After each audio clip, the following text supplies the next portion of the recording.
जय जय श्री सीताराम। मन मानव और मानस की चर्चा लेके मैं फिर से आप लोगों के बीच उपस्थित हूँ। इधर तैयारी चल रही है राज्याभिषेक की।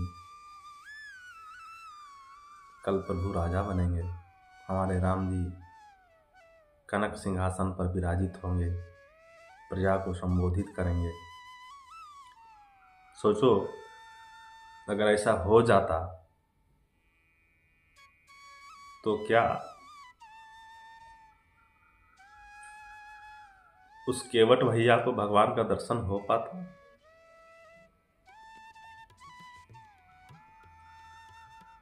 उनके सारे पूर्वज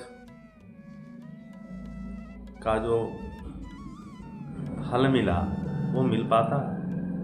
स्वयं केवट और उनके सपरिवार ने मिलके जो प्रभु के चरण पखारे वो हो पाता? नहीं हो पाता।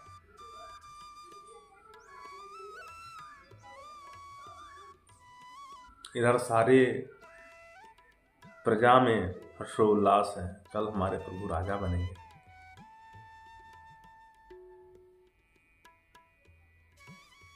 कहीं ना कहीं खुशी की बात तो है कि प्रभु राजा बनेंगे, मगर इस खुशी में उस केवट का दर्द छुपा है। अगर प्रभु राजा बन जाए तो क्या मुझे दर्शन देने आएंगे? नहीं आएंगे। फिर मेरा उद्धार कैसे होगा? मेरी लालसा कैसे मिटेगी? मेरा ये मानव जन्म बेकार हो जाएगा, निरर्थक हो जाएगा। कोई मतलब नहीं है इस जीवन का। अगर इस जीवन में आप प्रभु को प्राप्त ना किए तो जीवन का कोई मतलब नहीं, कोई तात्पर्य नहीं।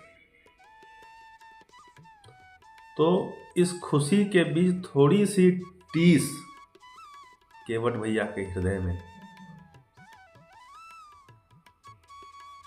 और प्रभु सब जानते थे। प्रभु को अयोध्या का राज मिल रहा था, लीला रची, और एक रात्रि में ही सारा विपरीत हो गया। क्या कहते हैं हमारे श्री ठाकुर जी, कौशल्या जी को कहते हैं, अपनी मैया से विदाई लेने गए। पिता दिन्हा मोही कानन राजू।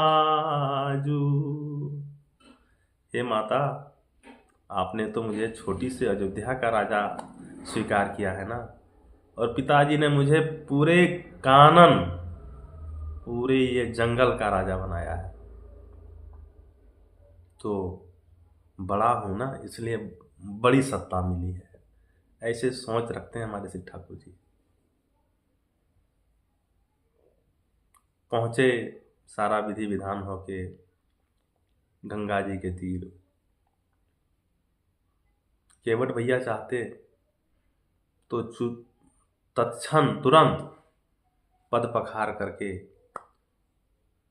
श्री ठाकुर जी को विदाई कर देते। ठाकुर जी आए हैं, हमारे श्री राघवेंद्र सरकार मैया अल्लाहदिनी शक्ति के साथ, भैया लक्ष्मण लाल के साथ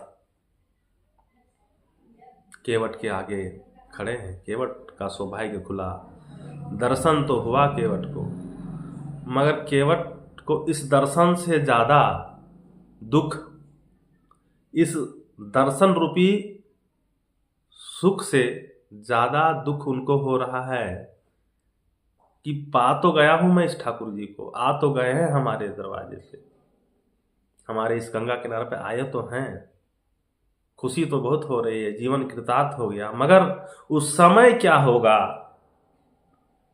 जब ये हमसे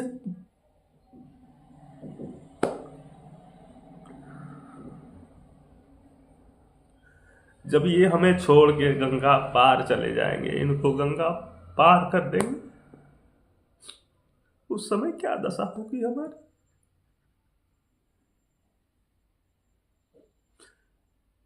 इस सुख से उस दुख की चिंता केवट भैया को ज्यादा हो रही है।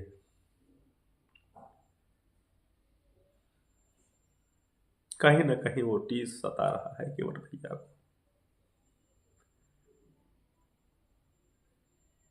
कि बहुत खुशी मिली हमें आपके आने से, पर क्या जी पाऊंगा प्रभु आपके यहाँ से चले जाने से। वो दुख कहीं ना कहीं केवट भैया के हृदय में व्याकुलता ला रही है और बार बार प्रभु का चरण बखार रहे हैं। एक बार नहीं, एक बार अगर छोड़ दे, कोई ना कोई बहाना खोज रहे हैं केवट जी कि इन्हें और देर रोका जाए, इन्हें और देर रोका जाए, कहीं ये चले जाएं और मैं इनकी जाने की व्याकुलता को बर्दाश्त न कर पाऊं, तो इन्हें और कुछ देर रोका जाए। अपने हृदय गति को, वो जो धड़कन बढ़ा हुआ था, उन्हें नियंत्रित करने की प्रयास कर रहे हैं केवट जी। और नियंत्रित कैसे होगा? जितने देर हमारे श्री ठाकुर जी समक्ष रहेंगे उतना ही ये हमारा हृदय नियंत्रित रहेगा। और जब ये जुगल झांकी आंखों से ओझल हो जाएगी तो क्या दशा होगी केवट भैया। उस दुख से दर्द हो, उस दुख से दुखी होकर बार बार चरण पखार रहे हैं, रोकने का प्रयास कर रहे हैं। कभी पत्नी को चरणामृत दे रहे हैं, कभी बच्चे को दे रहे हैं, तो कभी गांव वाले को दे रहे हैं। क्या कारण है? कारण वही है, सुख तो मिला, सुख तो मिलता ही है मनुष्य को, मगर उस सुख जब छोड़ के जाता है तो वैसा ही कष्ट होता है जैसे ये शरीर से आत्मा निकल के जाती है। तभी तो कुंती ने कहा कि हे माधव, इस सुख संपत्ति से तो वो दुख का क्षण, वो विपत्ति ही अच्छी थी। कम से कम तुम तो साथ थे मेरे, तो ये सुख संपत्ति ले लो माधव और मुझे फिर से वो दुख और विपत्ति दे दो। कम से कम आप तो साथ रहोगे।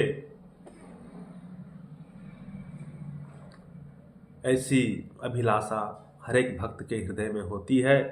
कोई उजागर कर पाता है, कोई नहीं कर पाता है। कोई यह अभिलाषा हृदय में लेके ही इस धराधाम से प्रभु के धाम को चला जाता है। मेरे हृदय में जो भी बात आई, मैंने इस षड्यंत्र के माध्यम से आप लोगों के समक्ष रखा।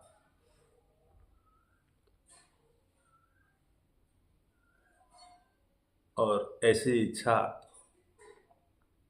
कि आप लोगों ने मेरे हृदय की व्यथा तो जानी, जिन्हें मैं जनाना चाहता हूँ वो इस व्यथा को जान ले, तो मेरे आज की इस वक्तव्य की सार्थकता होगी। इन्हीं के साथ जय जय श्री सीता।